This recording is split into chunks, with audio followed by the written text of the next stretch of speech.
अटल बिहारी वाजपेयी जी की जयंती पर सुशासन दिवस के दृष्टिगत गणेशपुर नगर पंचायत अध्यक्ष प्रतिनिधि द्वारा हसन चौराहे पर सभी कार्यकर्ताओं को राष्ट्रीय एकता, अखंडता और सुरक्षा को बनाए रखने की शपथ दिलाई। भारत के पूर्व प्रधानमंत्री एवं भारत रत्न प्राप्त अटल बिहारी वाजपेयी जी की जयंती पर सुशासन दिवस के दृष्टिगत नगर पंचायत अध्यक्ष प्रतिनिधि दमाराम चौधरी ने प्राथमिक विद्यालय परिसर में पूर्व प्रधानमंत्री अटल बिहारी वाजपेयी को माल्यार्पण कर मौजूद कार्यकर्ताओं को राष्ट्रीय एकता, अखंडता और सुरक्षा को बनाए रखने की शपथ दिलाई गई। वर्ष 2024 के सुशासन दिवस के बारे में जानकारी दी, जिसका अर्थ है देश में सुशासन को मजबूत करना और आम जनता को बेहतर सेवाएं प्रदान करना।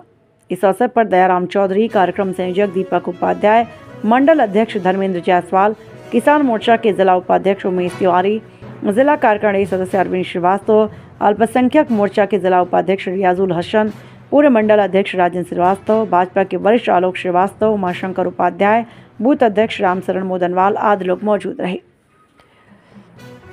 साथ ही साथ इस कार्यक्रम में सभी कार्यकर्ताओं को राष्ट्रीय एकता, अखंडता और सुरक्षा को बनाए रखने की शपथ दिलाई।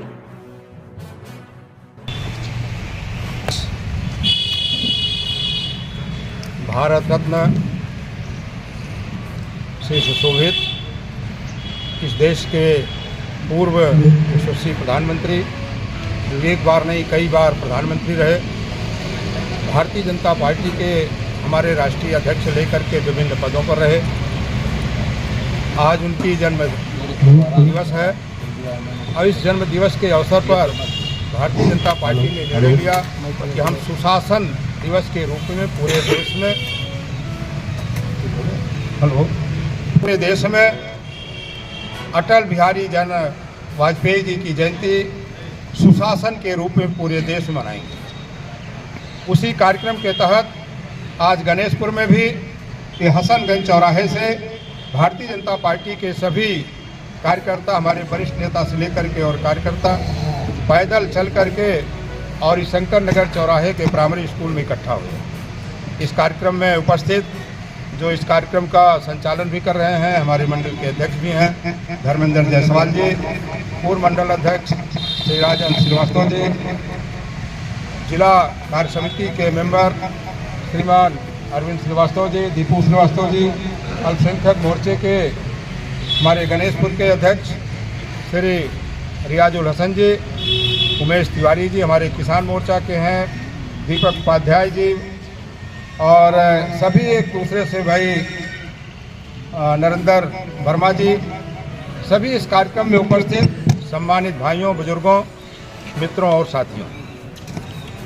आज के दिन 25 दिसंबर 1924 को आदरणीय अटल बिहारी वाजपेयी का जन्म हुआ।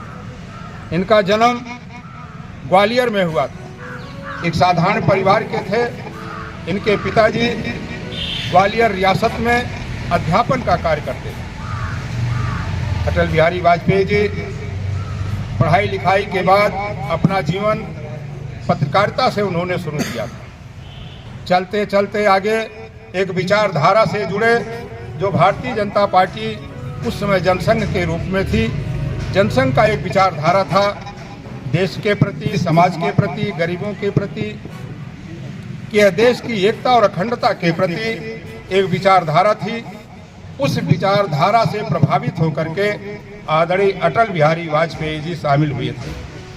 उन्होंने चुनाव भी लड़ा कई बार, और आपको फक्र होगा जब पूरे देश में भारतीय जनता पार्टी के केवल 2 सांसद हुआ करते थे, उसमें से एक अटल बिहारी वाजपेयी थे, जिसका गौरव आज कांग्रेस की हुकूमत थी। उनकी योग्यता, उनका अनुभव के बल पर जब कांग्रेस की हुकूमत थी इस देश में, श्रीमती इंदिरा गांधी ने उनको विदेश मंत्री बनाने का काम किया था और उन्होंने पूरे दुनिया के नक्शे पर भारतवर्ष का नाम रोशन किया था। ऐसे अटल बिहारी वाजपेयी जो आज हमारे बीच में नहीं है, आज 100वां जयंती हम लोग उनका मना रहे हैं। उनसे प्रेरणा लेते हैं कि एक यशस्वी प्रधानमंत्री के साथ साथ वो कभी भी थे। तमाम समाज की ऐसी कमियां थी जो अपने कविता के माध्यम से उजागर करते थे, और जब उनको मौका मिला तो उसको देश में लागू करने का भी काम किया। उनकी सोच थी कि देश का जो सबसे कमजोर तबका गरीब है, उनके लिए कोई न कोई ऐसी योजनाएं चले जिससे वह व्यक्ति भी, उसके चेहरे पर मुस्कुराहट है, वो भी मजबूत हो और वो भी आगे बढ़े।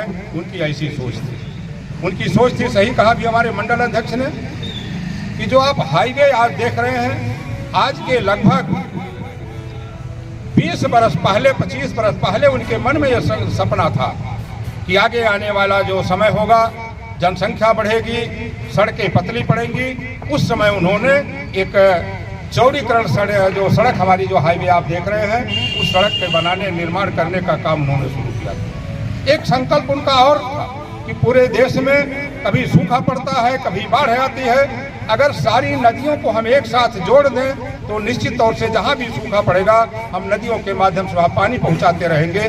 पूरे देश में कहीं सूखा की स्थिति नहीं आएगी और कहीं बाढ़ की भी स्थिति नहीं आएगी। लेकिन यह योजना उनकी नहीं लागू हो पाई और वह योजना उनकी आज भी पड़ी है। उस योजना पर भारतीय जनता पार्टी काम कर रही है। मुझे उम्मीद है कि जो देश में सूखा और बाढ़ से हमारी जनता पीड़ित होती है, उसका भी निराकरण आगे आने वाले समय में कुछ ही दिनों में होगा, क्योंकि उसकी नींव आदरणीय अटल बिहारी वाजपेयी ने रखी थी। तो तमाम ऐसी योजनाएं हैं, तमाम ऐसे कार्यक्रम हैं जिनको हम आज अटल जी को याद करते हैं। जब भी किसी महापुरुष की जयंती मनाई जाती है, उनका आचरण, उनका सिद्धांत, उनका संस्कार, उनकी योजना, उनकी नीति के बारे में हम चर्चा करते हैं और उनसे प्रेरणा लेते हैं और हम आगे बढ़ते हैं। ऐसा कर्ता के माध्यम से उन्होंने बहुत कुछ किया है। अभी आप हमारे श्रीवास्तव जी बता रहे थे, सुना रहे थे, उनका एक एक वाक्य, यानी जिस तरह उनका नाम अटल था, वैसे आज भी उनका वाक्य अटल है। आज पूरी दुनिया में उसका रिसर्च हो रहा है। एक एक शब्द का इतनी ऐसी कीमत थी जो समाज के लिए एक धरोहर के रूप में। तो ऐसे पुनीत अवसर पर हम आज पंडित अटल बिहारी वाजपेयी, जो हमारे बीच में नहीं है, लेकिन उनकी यादगार, उनकी विचारधारा, उनकी सोच, उनकी योजनाएं, देश के प्रति उनका लगाव आज भी हमारे बीच में है। हम उनसे प्रेरणा लेकर के और इस देश के मजबूती के लिए और हमारे समाज के जो वंचित हैं, शोषित हैं, पीड़ित हैं, ऐसे लोगों को आगे बढ़ाने के लिए जो भी हमारी योजनाएं बनेंगी, उन योजनाओं को हम लागू करने का काम करेंगे। इन्हीं शब्दों के साथ मैं आदरणीय अटल जी के चरणों में श्रद्धा सुमन अर्पित करते हुए और उनको याद करते, उनसे प्रेरणा लेते हुए अपनी बात में विराम देता हूँ। धन्यवाद। जय हिंद, जय